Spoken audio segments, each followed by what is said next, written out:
The Galactic Council gasped in shock at images of the human Supercarrier, a warship of unprecedented size that dwarfed the fleets of every other species. In the council chambers, stunned silence hung heavy as the carrier filled their view screens, bristling with enough firepower to incinerate a planet. Hours earlier, the council had been debating sanctions to limit humanity's expansion. Representative Vortis, a grey-scaled reptilian, had slammed the podium, spittle flying as he condemned the upstart humans. "They are a threat to us all. We must contain them before it's too late." Murmurs of assent rippled through the gathered diplomats from 100 worlds. Robert Jackson, Earth's ambassador, had held his tongue, knowing what was to come. Humanity had a surprise in store, one that would secure their place as equals in the galaxy. For too long, they had suffered unprovoked attacks, their colonies raided, citizens enslaved. No more. The Supercarrier was their insurance policy, a promise of swift retribution for any future transgressions. Without it, humanity would be at the mercy of the Galactic Council, forced to submit to their whims or face annihilation. But now, with this unmatched warship in their arsenal, the humans could forge their own destiny among the stars, unfettered and unafraid. The question remained, how would the Council respond to this new paradigm? The Galactic Council moved with swift purpose, dispatching a team of inspectors led by the formidable Vortis to investigate the human Supercarrier construction site. Vortis boarded his sleek Draconis vessel, his scaled features set in a scowl of determination. The ship sliced through the void, rapidly approaching the coordinates that had sent shockwaves through the council chambers. As they dropped out of hyperspace, the Draconis delegation found themselves dwarfed by the sheer immensity of the vessel before them. The UHS Titan loomed like a steel leviathan, bristling with weapons arrays and shielded by an impenetrable energy field.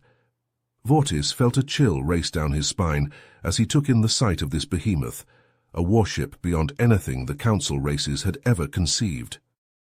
The delegation docked with the Titan, stepping onto its gleaming deck with a mixture of awe and trepidation.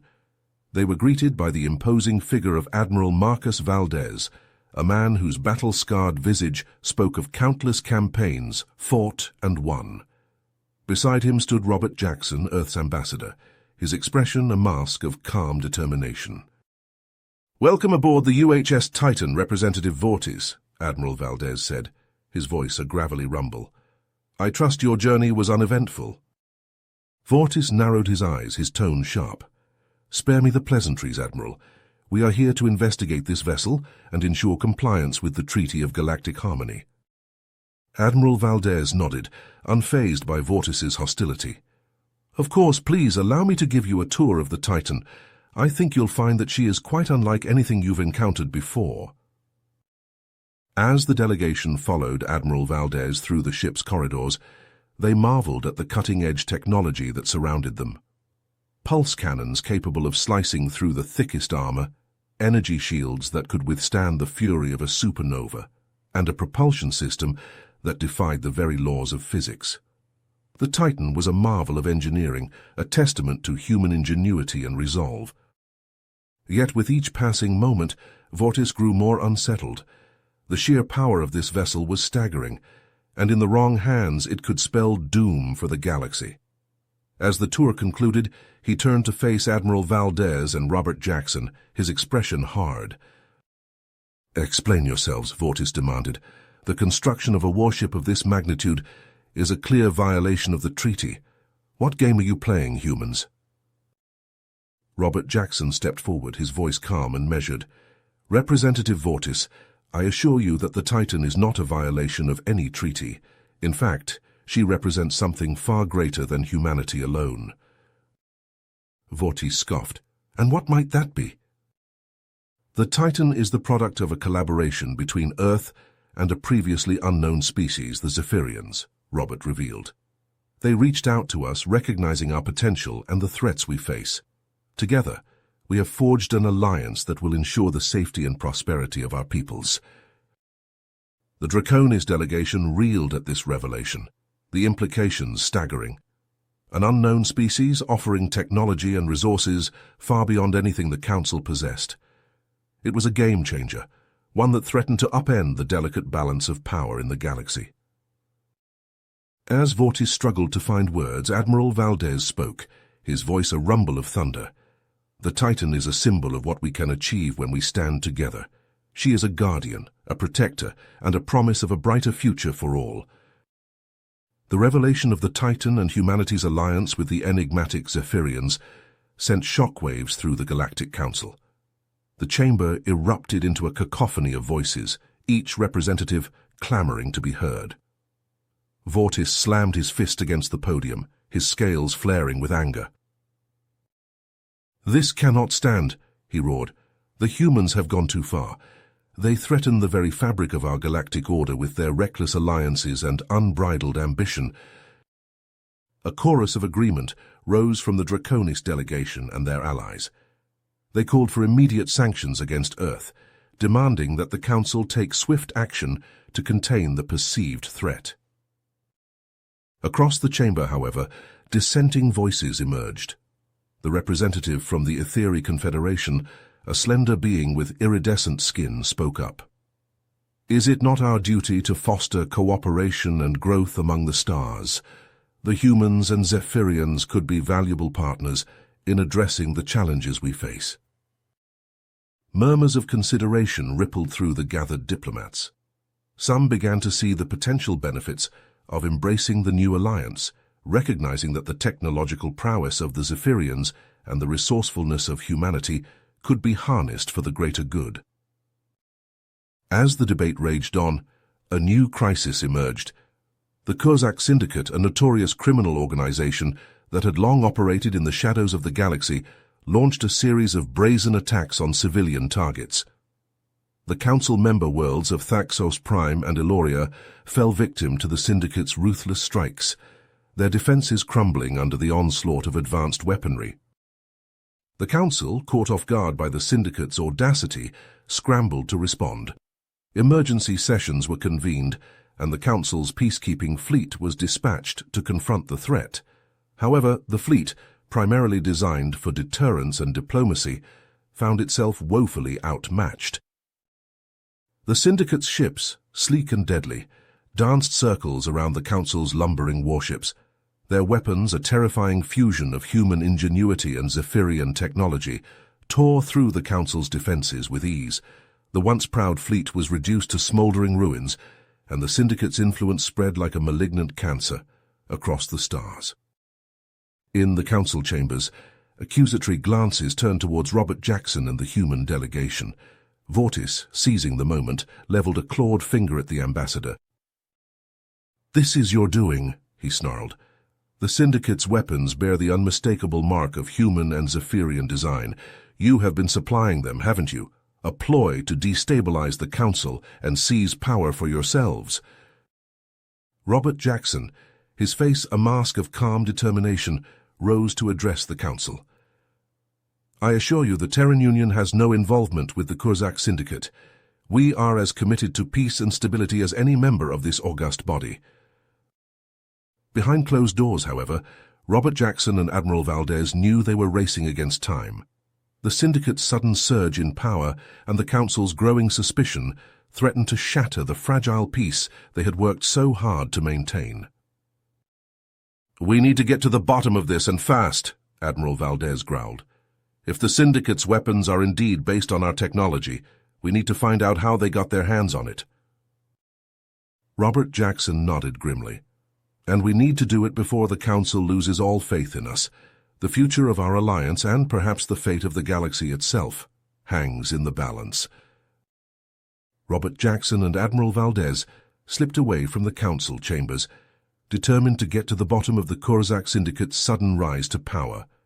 They boarded a nondescript shuttle, disguised as mere traders, and set course for the seedy underbelly of the galaxy, where the Syndicate held sway.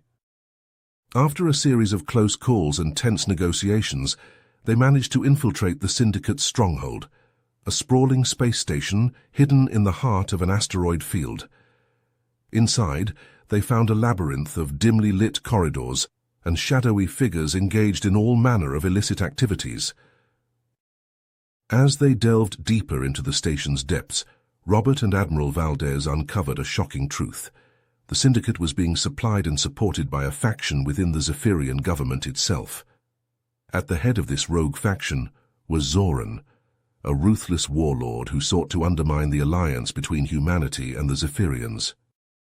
"It seems our newfound allies are not as united as we thought," Admiral Valdez growled, his eyes narrowing as he studied the data they had managed to extract from the syndicate's systems. Robert nodded grimly. "Zoran and his followers see the alliance as a threat to their own power. They're using the syndicate to sow chaos and weaken both the Council and Earth's position in the galaxy." Armed with this knowledge, Robert and Admiral Valdez made a harrowing escape from the syndicate's stronghold and rushed back to the Council chambers to present their findings. However, as they laid out the evidence before the assembled representatives, they were met with a wall of skepticism and hostility. Vortis, his scales rippling with barely contained anger, slammed his fist against the podium. "More lies and deception from the humans," he snarled. "This so-called evidence is nothing but a fabrication designed to distract us from the true threat, the human-Zephyrian alliance itself." As the Council descended into chaos with accusations flying from all sides, Vortis played his final card.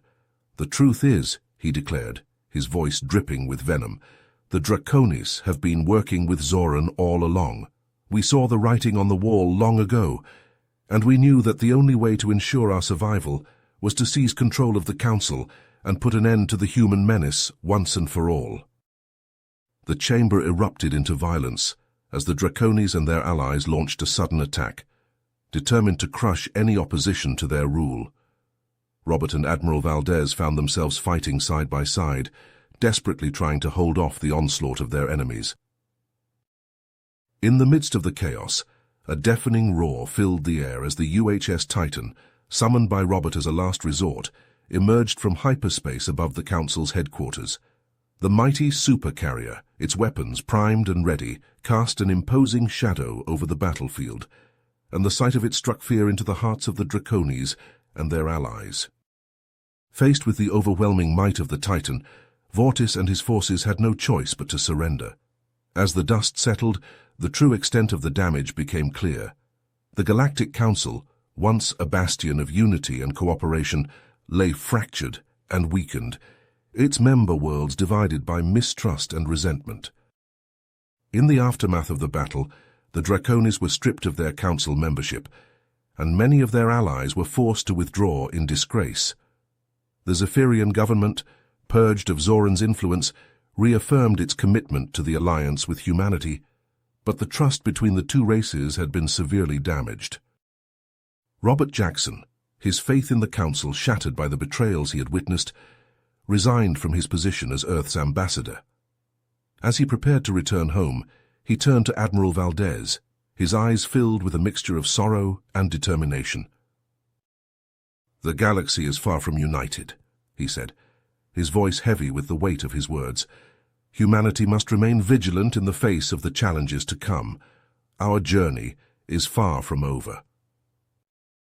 Admiral Valdez nodded solemnly, his gaze fixed on the stars beyond the viewport. The UHS Titan, a symbol of human resilience and determination, set forth into the vast expanse of space, ready to confront whatever threats lay ahead.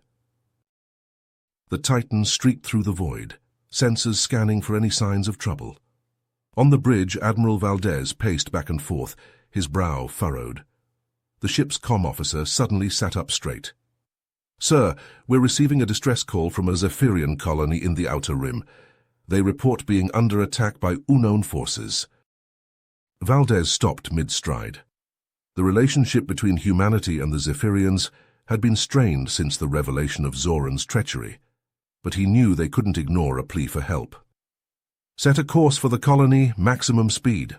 Prepare for potential combat."